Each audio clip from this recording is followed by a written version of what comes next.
बांग्लादेश में हिंदुओं के साथ सरकार बदलने के बाद जो कुछ हो रहा है वो चिंताजनक है। हम लोगों ने माननीय गृह मंत्री जी से मिलकर के संपूर्ण नरसंहार को रोकने के लिए कूटनीति बनाकर के दबाव बनाने के लिए कहा।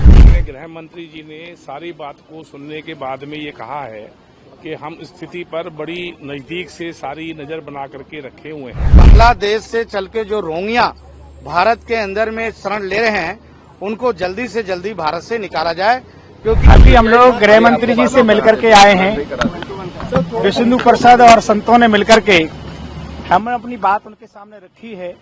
बांग्लादेश में हिंदुओं के साथ सरकार बदलने के बाद जो कुछ हो रहा है वो चिंताजनक है। हमने अपनी चिंता व्यक्त की। माननीय गृह मंत्री जी ने हमारी बात बड़ी गंभीरता से सुनी है, तो मुझे लगता है कि वो जो भी उचित होगा, वैसे कदम उन्होंने उठाए भी हैं, आगे भी कदम उठाएंगे। तो वहां पर बांग्लादेश में जिस प्रकार से गैर मुस्लिमों को जीना मुश्किल हो रहा है उसके पर चिंता व्यक्त हमने कर दी है। और वहां हिंदुओं की सुरक्षा हो या जो भी अल्पसंख्यक समुदाय है, गैर हिंदू भी हैं, उनकी भी सुरक्षा हो।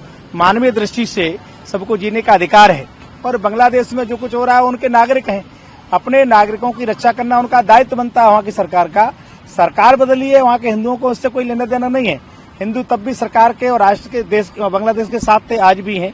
इसलिए वहां मानवीय दृष्टि से हिंदुओं के साथ जो अन्याय हो रहा है वो बंद हो, ऐसा हमने आग्रह किया। उन्होंने गंभीरता के साथ सुना। हम लोगों ने माननीय गृह मंत्री जी से मिलकर के संपूर्ण नरसंहार को रोकने के लिए कूटनीति बनाकर के दबाव बनाने के लिए कहा।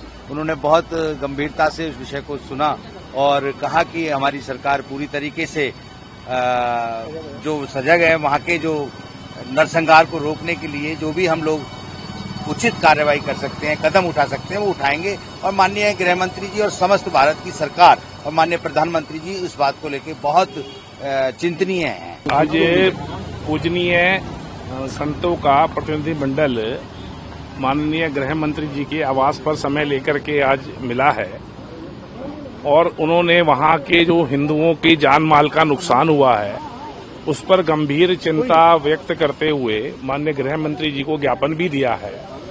और माननीय गृह मंत्री जी ने सारी बात को सुनने के बाद में ये कहा है कि हम स्थिति पर बड़ी नजदीक से सारी नजर बना करके रखे हुए हैं और जब इतना बड़ा परिवर्तन होता है तो थोड़ा बहुत नुकसान उसके अंदर जरूर होता है, लेकिन कोई बड़ा नुकसान हम हिंदुओं का किसी भी कीमत पर होने नहीं देंगे।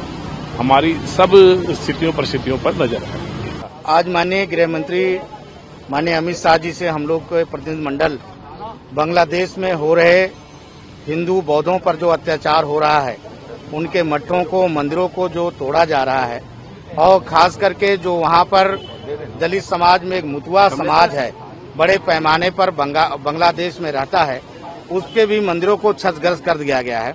आपको मालूम होगा कि हिंदुओं की संख्या 25% थी, आज हिंदुओं की संख्या घटकर 7% रही। बौद्धों की संख्या 23% थी, आज घटकर के केवल 2% रह गई है। तो बांग्लादेश में हिंदुओं बौद्धों पर अत्याचार होता रहा है। हमने माननीय गृह मंत्री जी को अवगत कराया है।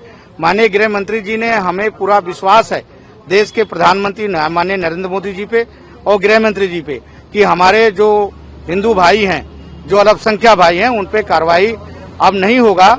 ऐसा उन्होंने विश्वास हमें दिलाया है कि जब सरकार बदलती है तो ये होना जाना रहता है और इस तरह से हो रहा है।